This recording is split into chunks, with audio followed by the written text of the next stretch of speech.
Le président du Faso a reçu en audience une délégation d'Émiratis conduite par son Altesse royale Cheikh Kanoun.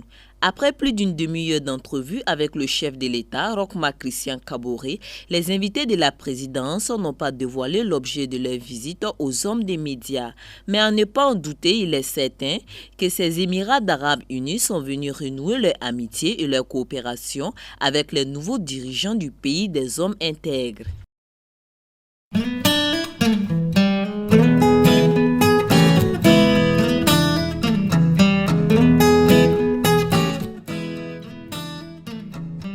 Dans le souci d'œuvrer efficacement pour une transparence dans la collecte des recettes minières et pour prévenir les conflits éventuels qui peuvent survenir dans le secteur minier, le Burkina Faso a adhéré en 2008 à l'initiative pour la transparence des industries extractives, ITIE, perçue comme une norme internationale de bonne gouvernance dans le domaine de l'exploitation des ressources naturelles, en l'occurrence le pétrole, les minéraux et le gaz. Les premiers responsables ont initié cet après-midi une conférence de presse en vue de présenter à la presse et à l'opinion nationale une version simplifiée du 5e rapport ITIE du Burkina Faso, exercice 2013.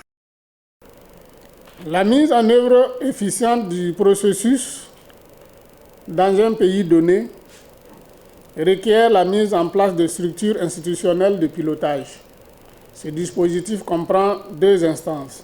Premièrement, un comité de supervision qui est une instance politique composée des premiers responsables des ministères concernés à divers titres par les activités du secteur minier, des directeurs généraux des sociétés minières et des représentants de la société civile impliqués dans le suivi du secteur minier. Ce comité a pour mission essentielle de suivre l'état d'avancement de la mise en œuvre des principes de l'ITIE au Burkina.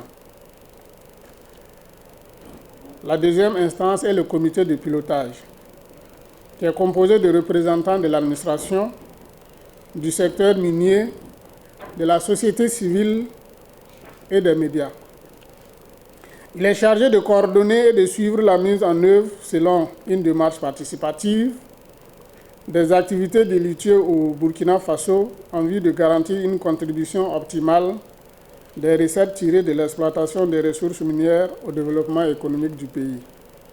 Dans la mise en œuvre du processus ITIE, l'accent est mis sur trois types d'activités techniques. L'élaboration des rapports ITIE contenant les paiements que les sociétés extractives versent aux États et des recettes que les États perçoivent des dites sociétés et des informations contextuelles sur le secteur extractif, notamment les quantités de production, les licences et les autorisations, les emplois, les transferts de recettes minières aux collectivités territoriales. Les formations et le renforcement des capacités des parties prenantes. Également l'information, c'est-à-dire la publication des contenus des rapports ITIE, de communication et de sensibilisation. Selon le rapport 2013, les 29 sociétés minières présentes au Burkina Faso ont déclaré avoir payé au gouvernement un montant total de 193 984 904 611 francs CFA.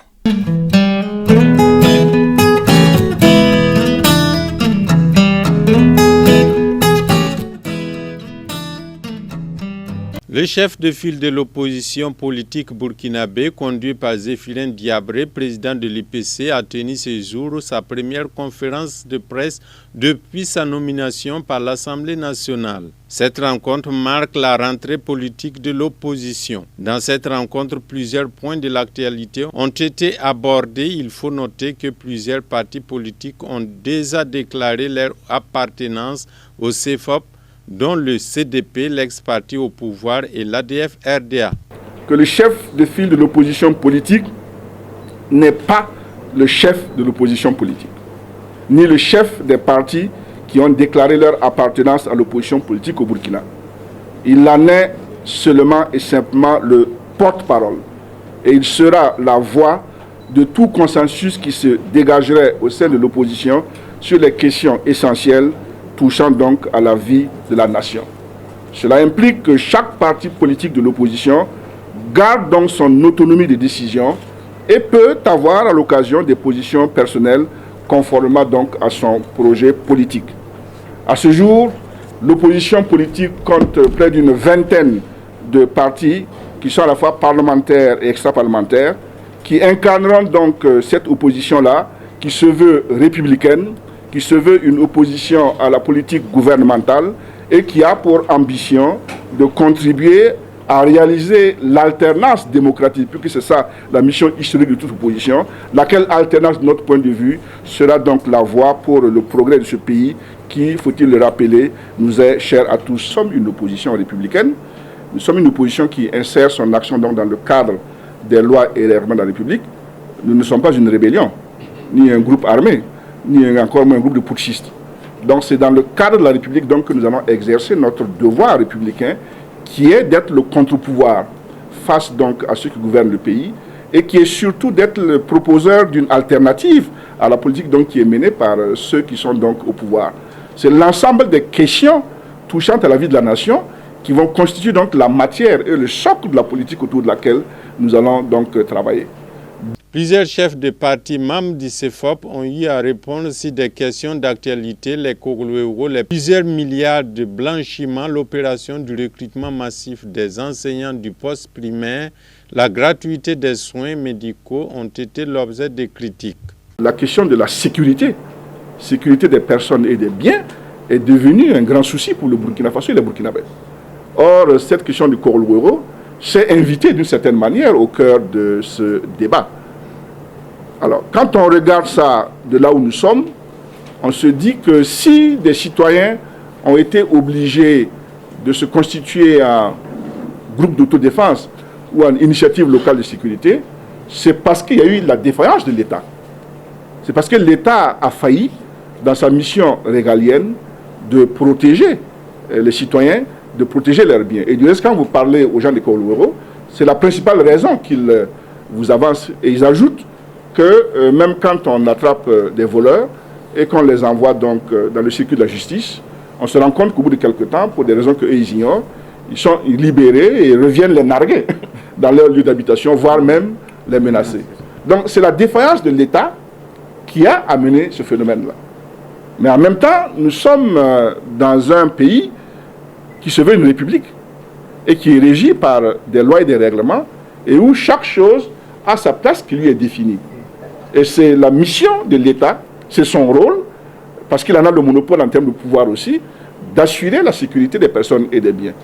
Donc, dès lors que l'on parle de ça, il faut trouver la voie et les formules pour que ce qui peut être vu comme étant une initiative de citoyens n'aille pas en contravention avec les lois et règlements de la République, mieux s'insère un peu dans la loi établie donc par la République. La question n'est pas de dire aujourd'hui, peut-être ce que vous voulez entendre, afficher demain, l'opposition demande de garder les Koglo-Héros ou bien l'opposition demande de dissoudre les Koglo-Héros. Ce n'est pas là la question. Ce que nous nous demandons, c'est que le gouvernement, qui a la responsabilité de la gestion de notre sécurité, fasse en sorte que l'État puisse assurer la sécurité des citoyens burkinabés. Un. Deuxièmement, que le gouvernement fasse en sorte que quelqu'un ne fasse pas justice lui-même, mais qu'on respecte la loi et le droit. C'est de la responsabilité du gouvernement, c'est de la responsabilité des autorités, et nous réclamons l'application de la loi face à toute situation qui se présenterait dans notre pays. Ce qui est des emplois, vous voyez, on a annoncé sans préciser le nombre d'emplois qu'on veut pour ce qui est de l'enseignement. Ne dit pas plus 2 et plus. Donc c'est un peu le caractère précipité de la mesure là. Pour pallier à la pression qui commence à se faire sentir, mais également peut-être des mesures à visée électoraliste à l'approche des municipales. Comme vous, on a appris l'information, elle est très parcellaire, elle n'est pas précise. Il faut qu'on nous dise de ce que ça recouvre réellement. Est-ce que c'est du blanchiment? Est-ce que c'est de la fraude fiscale? Parce que tout est mélangé. Mais surtout, je me dis que si on a sorti des chiffres, c'est qu'on connaît les auteurs. Donc il faut qu'on nous dise quels sont les auteurs pour qu'on en prenne l'opinion à témoin et que donc des procédures judiciaires s'engagent contre eux. Selon Zéphirin Diabré, l'opposition est là pour apprécier, critiquer, même s'opposer à la politique du gouvernement en place s'il le faut et lutter pour l'alternance.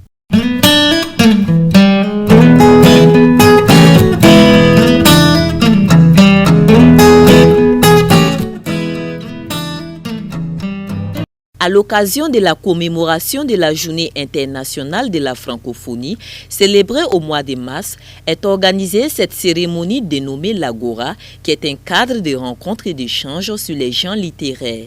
La salle de réunion du ministère des Affaires étrangères a accueilli diverses figures emblématiques du monde de la communication, anciens ministres de la communication, journalistes, techniciens, étudiants de l'Institut des sciences et techniques de l'information et de la communication, pour n'en citer que ceux-ci, ont répondu fort présents. Rien de surprenant quand on constate l'homme qui est à l'honneur. Connu de l'écran de par ses reportages et sa présentation au journal télévisé national et de ses fonctions de responsabilité occupées à la direction de la radiodiffusion et télévision nationale, Yacouba Traoré, homme des lettres, auteur de Gassé Gallo, revient avec un nouveau ouvrage. Bonsoir et merci de nous suivre. L'œuvre s'adresse surtout aux praticiens, ceux qui sont dans le journalisme, particulièrement ceux qui s'intéressent au journalisme de télévision, mais disons qu'il s'adresse surtout aux étudiants en journalisme, en communication, parce qu'il s'agit de règles qui parlent du traitement de l'information. Il s'agit dans cette œuvre de voir, puisque en fait, toutes les techniques journalistiques, vous le savez mieux que moi, autant que moi, voilà, que toutes les techniques journalistiques sont héritées du journalisme de presse écrite. La presse écrite est la mère du journalisme. Mais si je prends mon domaine, la télévision, l'intrusion de la caméra dans le champ de l'information a bouleversé certaines règles du journalisme.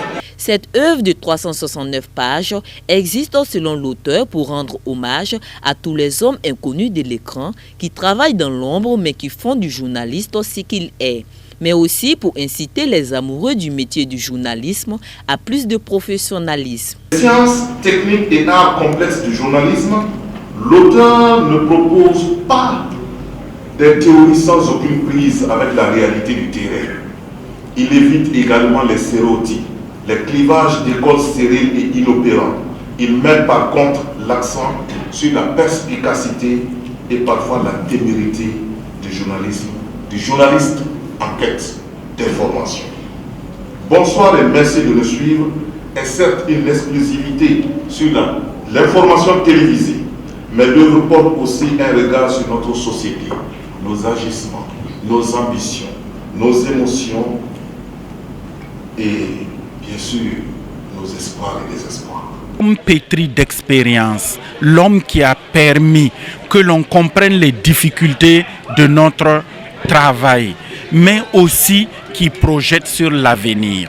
Et je crois que cette transition du présentateur télé des années 80 à l'écrivain, nous lui tirons son chapeau.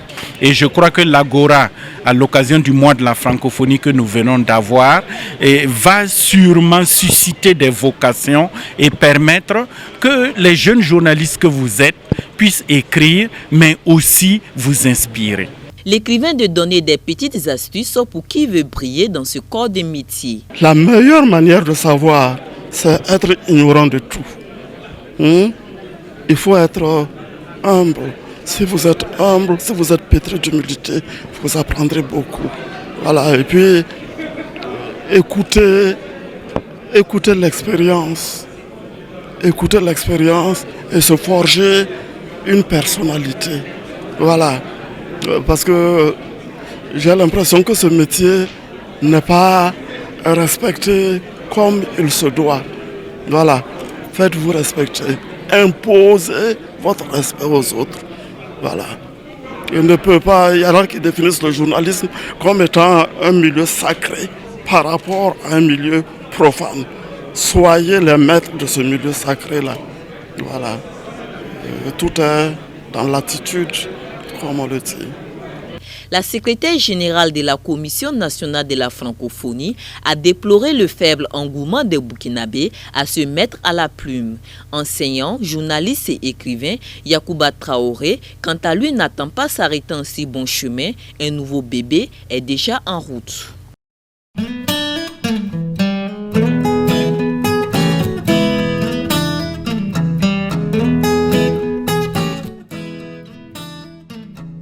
Le Conseil des ministres s'est tenu aujourd'hui. Nous avons eu un certain nombre de dossiers à l'étude, une quinzaine, avec un certain nombre de communications orales et un certain nombre de nominations.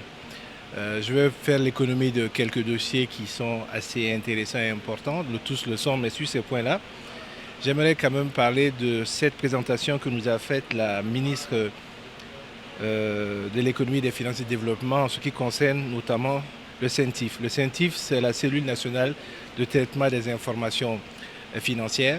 Et pour 2015, la CENTIF s'est rendu compte, avec un certain nombre d'enquêtes, qu'il y a des soupçons sur 96 milliards à peu près de blanchiment d'argent. Ces blanchiments d'argent-là concernent un certain nombre de pratiques que je vais énumérer quelques-unes. Il s'agit notamment des comptes bancaires qui ont enregistré, des comptes bancaires dormants, comme disent les banquiers, qui ont enregistré de nombreux mouvements assez importants de façon subite.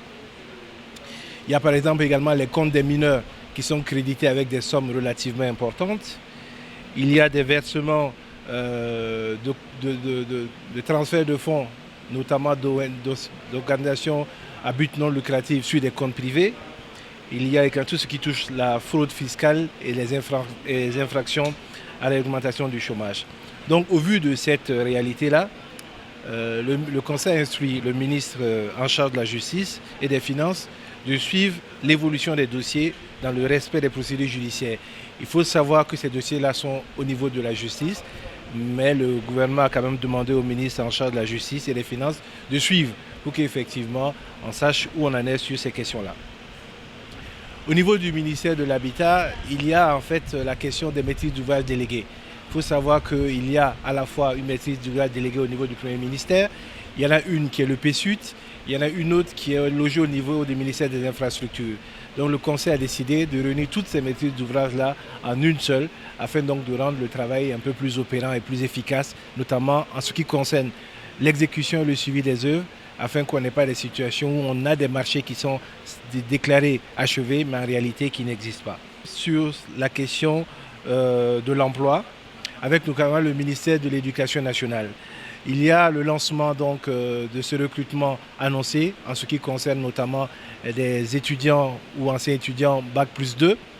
La première notification, c'est qu'en raison notamment des besoins au niveau du MENA, c'est plutôt le poste primaire qui est intéressé. Parce qu'aujourd'hui, la formation des instituteurs couvre effectivement les besoins du MENA. Donc les recrutements se feront au niveau essentiellement du poste primaire. Et pour cette première année 2016, ça va toucher à peu près 4200 personnes.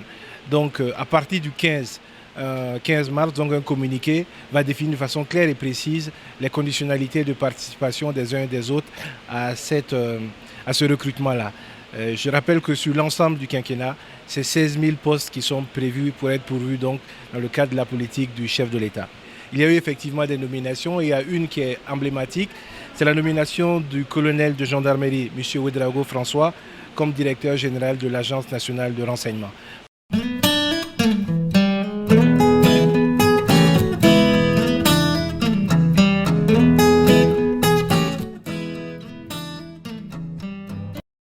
Entrepreneuriat agricole des femmes, obstacles, défis et perspectives.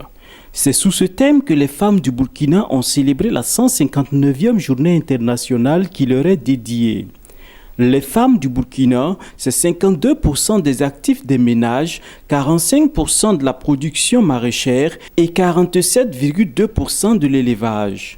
C'est dire tout le rôle important qu'elles jouent dans la croissance économique du pays. En dépit de tous ces chiffres, dans toutes les régions et contrées du Burkina, elles rencontrent diverses difficultés et inégalités de genre qui les empêchent de s'investir dans l'entrepreneuriat agricole.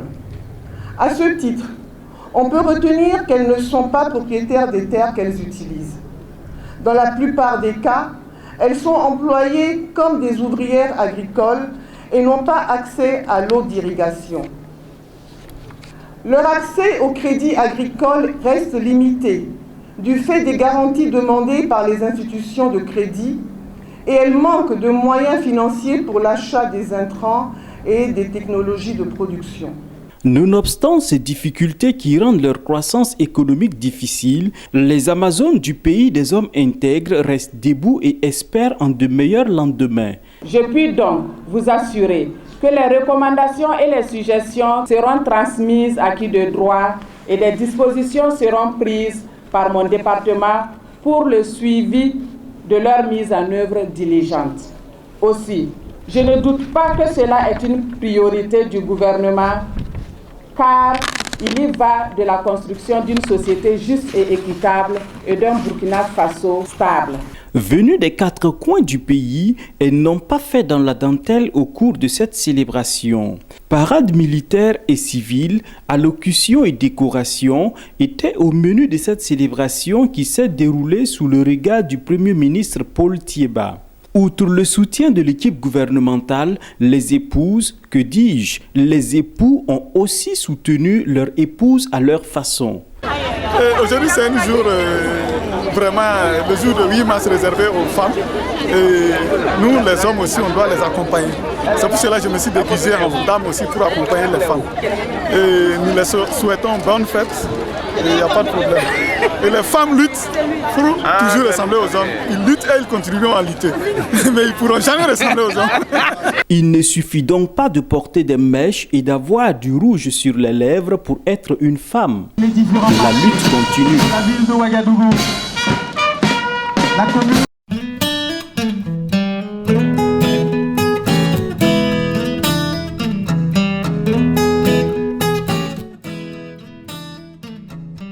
La femme, l'autre moitié du ciel, était à l'honneur ce 8 mars à l'occasion de la 159e Journée internationale de la femme. En marge de cette célébration, le mouvement des hommes de l'église des Assemblées de Dieu de Tanguin Barrage a choisi de réunir les couples autour de la problématique de l'intimité sexuelle dans le couple. C'est à l'occasion de la Journée internationale donc, de la femme que nous avons pensé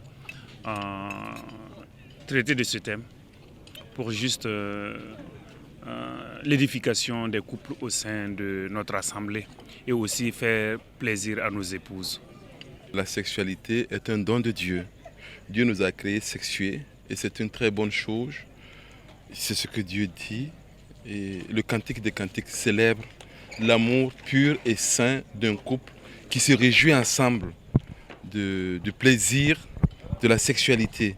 Du plaisir de la sexualité, du plaisir du lit comme on peut le dire, mais dans un cadre exclusif, sans arrière-pensée, sans connotation de péché. La sexualité, le sexe n'est pas un sale, le sexe c'est pas un péché quand il est exercé dans le cadre du mariage, voulu par Dieu. Et d'ailleurs, certaines métaphores de l'Ancien Testament présente l'amour de Dieu envers Israël comme un amour d'un mari envers sa femme. Et Paul reprend cette métaphore dans le Nouveau Testament en disant que l'Église est l'épouse de Christ. C'est vrai que les noces ne sont pas encore célébrées puisque nous sommes là et l'époux est chez son père. Il y aura les noces de l'agneau où il y aura cette consommation de joie, de bonheur. Et cette image du plaisir que donne le sexe est utilisée dans beaucoup de passages de la Bible, autant dans l'Ancien que dans le Nouveau Testament. Donc ne laissons pas au diable s'accaparer de la sexualité par des films pornographiques ou par des péchés qui traversent le don de Dieu, l'homosexualité, la bestialité. On entend parler de mariage gay, de mariage... Bon, c'est une perversion du don de Dieu. C'est une perversion du don de Dieu. Et l'Église doit encore affirmer que le sexe est un don de Dieu. Le sexe entre l'homme et la femme dans le cadre du mariage est un don de Dieu. Don de Dieu pour l'édification d'une famille épanouie et heureuse, l'amour a besoin de dialogue, de sécurité, de tendresse, de valorisation pour être équilibré et être selon ce que Dieu veut. Nous devons vraiment nous réjouir parce que Dieu nous a donné des hommes et ensemble, si nous nous comprenons, si nous communiquons, nous pouvons connaître les attentes de l'un et de l'autre et ensemble nous pouvons nous réjouir dans cette sexualité-là que Dieu nous a donnée. Parce que si Dieu nous l'a donnée, parce que c'est bon. Voilà, et avec Dieu, nous pouvons avancer et nos familles seront épanouies. Je crois qu'il vient à point nommé pour renforcer l'intimité entre les couples et aussi recadrer un peu l'acte sexuel au niveau des couples. Parce que quand on parle de l'intimité sexuelle, eh bien, il y a des visions différentes. Et le pasteur, en apportant un éclaircissement en rapport avec la parole de Dieu, je crois que ça permet aux uns aux autres de comprendre que l'intimité sexuelle est bel et bien spirituelle et qu'il n'y a pas de honte en cela et que la parole de Dieu même en parle. Donc je pense que ça va libérer pas mal de couples dans ce domaine. Parce que nous avons des cultures différentes, nous avons des habitudes différentes, mais si en tant que chrétien, on se retrouve autour de la parole de Dieu pour débattre d'un tel problème, je pense que c'est bienvenu. On note également que la monotonie, la routine, les problèmes caractériels, les violences conjugales, les difficultés à communiquer sont autant de choses qui peuvent affecter l'intimité sexuelle du couple. L'intimité du couple doit être, et comme il vient de dire, d'apporter souvent un changement pour que ça ne soit pas la monotonie. Et c'est en cela aussi qu'on pourra vraiment éviter des dérapages, surtout nous les jeunes couples, avec l'influence de l'extérieur. Donc avec cet enseignement-là, vraiment, je pense qu'on est équipé pour ça. L'homme et la femme doivent comprendre que leur intimité, ils doivent la vivre pleinement et essayer de se comprendre pour pouvoir véritablement jouir pleinement de ce que Dieu leur a donné. Ça m'a beaucoup fortifié dans la mesure où on peut par exemple retenir, comme l'a dit notre orateur, les 3 P, la patience, le pardon, la persévérance pour en tout cas l'harmonie et l'épanouissement dans le couple. La réussite de la vie sexuelle du couple est essentielle pour une famille heureuse. Elle doit être bien encadrée et cela passe par la tendresse, la fidélité et l'amour. Car, dit-on, la sexualité est comme l'électricité. Quand elle est bien protégée, elle produit de l'éclairage. Par contre, quand elle est mal gérée, elle est source de dégâts.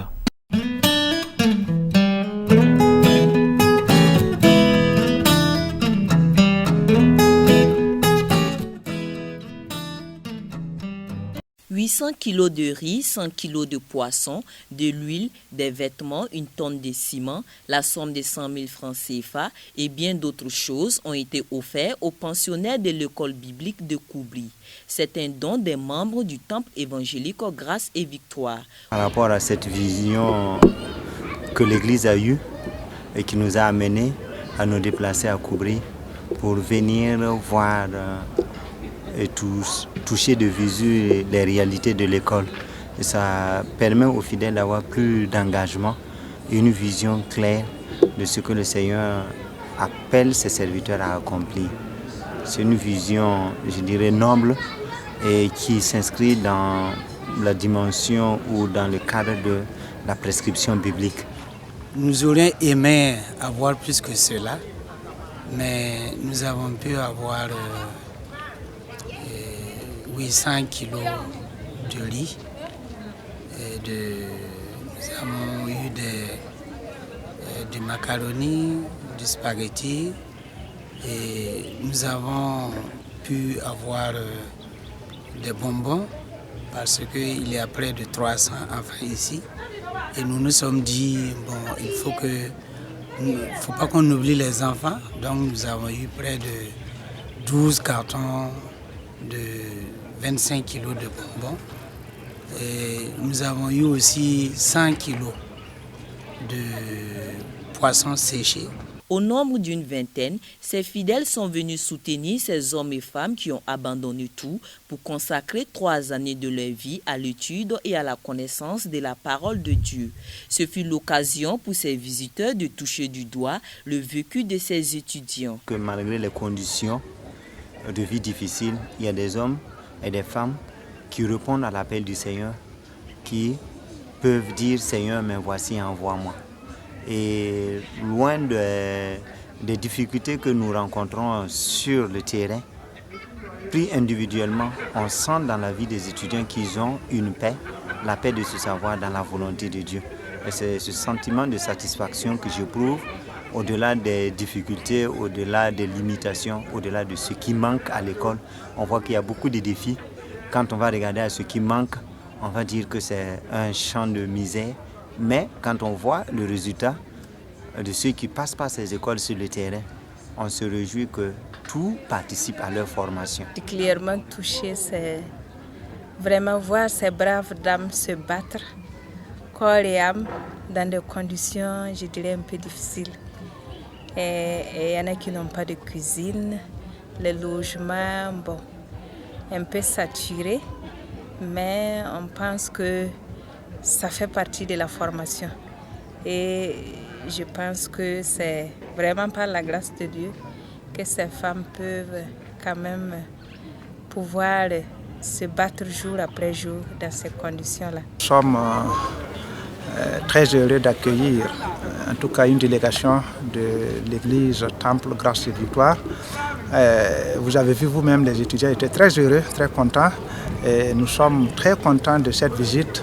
Et le fait d'avoir pris de votre temps, les passer ici avec nous sous ce soleil, et nous avons beaucoup marché. En tout cas, nous sommes émus. Et notre prière est que Dieu continue de bénir cette église pour l'appuyer, l'accompagner dans sa grande vision, non seulement de visiter les écoles que nous constituons, mais pour les autres activités qu'elle a pour le compte de ceux qui sont nécessités.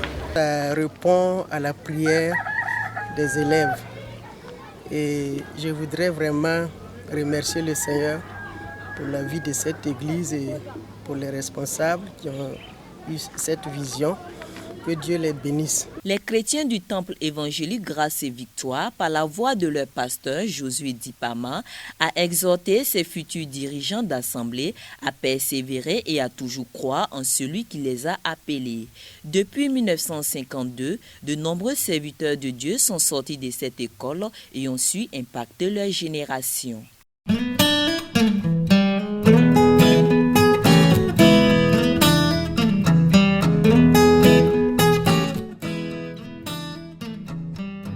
Située à 25 km de Ouagadougou, l'école biblique de Koubri, souvent appelée Nagbagré, accueille chaque année plus d'une centaine de futurs pasteurs. On entend souvent Nagbagré ou encore l'école biblique de Koubri. Qu'en est-il de la réelle appellation de l'établissement? Des fois, les gens confondent Koubri et Nagbagré, ils ont raison. Koubri, c'est le nom du canton et Nagbagré, c'est le nom du fleuve. Donc, parfois on dit Nagbagré, Koubri, mais je crois que sur les papiers, c'est Koubri qui existe parce que si vous êtes sur la voie, c'est la plaque Koubri qui apparaît, mais on ne va pas Nagbagré. L'école a été créée en 1952 et compte en moyenne plus de 200 internés. Pour cette année académique 2015-2016, l'établissement a enregistré 243 étudiants internés et 27 professeurs, dont 4 résidents. Chaque année, des hommes et des femmes sortent de cet institut pour aller servir dans les églises. Nous qui avons eu la grâce d'être sauvés et qu'on nous appelle enfants de Dieu, nous devons réellement véhiculer le message. Le message, et c'est Jésus-Christ lui-même le message. Et nous devons réellement montrer qui est notre, je peux dire, celui qui nous a appelés, qui est le Seigneur Jésus-Christ. Donc nous devons réellement, en tout cas, véhiculer son message. Et nous-mêmes, nous devons être des exemples que les gens puissent voir, parce que nous sommes, en tout cas, son image. Si les gens nous regardent, ils doivent voir Christ en nous. Comme Cabri Paul, Tous les inscrits de cette école doivent consacrer 3 années de leur vie à l'apprentissage et à l'étude de la Sainte Bible. Cependant, tout n'est pas rose. La vocation et l'engagement y sont, mais les difficultés demeurent. Et pour y faire face, les étudiants s'adonnent à des activités génératrices de revenus, telles la fabrique des savons ou encore le jardinage. Par exemple, ce tuyau de canalisation est endommagé et infonctionnel. Faute de moyens, certaines parties de la surface cultivable sont inutilisables. Aruna Josias, étudiant en fin de formation, espère sur le concours des bonnes volontés pour soutenir les pensionnaires. Aux frères et aux sœurs qui sont dans les églises, de penser à nous, parce que, étant appelé, si tu viens ici, on dirait qu'on t'a oublié. Mais nous voulons que ceux-là qui nous ont recommandé, et nos frères et sœurs qui sont toujours dans leurs églises, qu'ils puissent penser à nous et mettre leurs mains pour aider Dieu, si je peux le dire, parce que c'est l'œuvre de Dieu. Parce que si eux, ils ne nous soutiennent pas, Dieu va nous soutenir. Dieu va nous élever, comme je vous ai dit. À ma première année, j'ai rencontré des difficultés. À ma deuxième et à ma troisième année, Dieu a intervenu. Si eux, ils interviennent, Dieu aussi va les utiliser pour glorifier son nom. Dieu va les bénir. L'école biblique a des grandes ambitions. La direction a en projet la construction d'un hôpital, des dortoirs ou encore des cuisines. La difficulté que nous faisons face, c'est le problème surtout de cuisine. On a les logements. Mais les étudiants manquent de cuisine. Vous avez vu que certaines cuisinent même sous le soleil. Et en plus, on a peut-être 2 besoins de dortoirs pour les femmes et les jeunes filles qui étudient ici. Alors donc présentement nous avons un dispensaire, mais c'est une maisonnette vu le nombre croissant donc de pensionnaires. Alors donc nous avons un projet d'ouvrir un dispensaire qui pourra accueillir plus de personnes et même faire profiter les gens du village. Alors donc, comme vous l'avez vu, par la grâce de Dieu, nous avons le toit, mais il manque les murs, les ouvertures et tout le reste. En attendant leur fin de formation, ces élèves pasteurs ont besoin de nourriture, de vêtements, de soutien divers. Tous à vos marques pour qu'un jour Jésus dise à chacun de vous, bon et fidèle serviteur, la couronne de justice t'est réservée, car quand j'étais nu, vous m'avez habillé, quand j'avais faim, vous m'avez donné à manger, quand j'étais sans abri, vous m'avez donné de quoi m'abriter.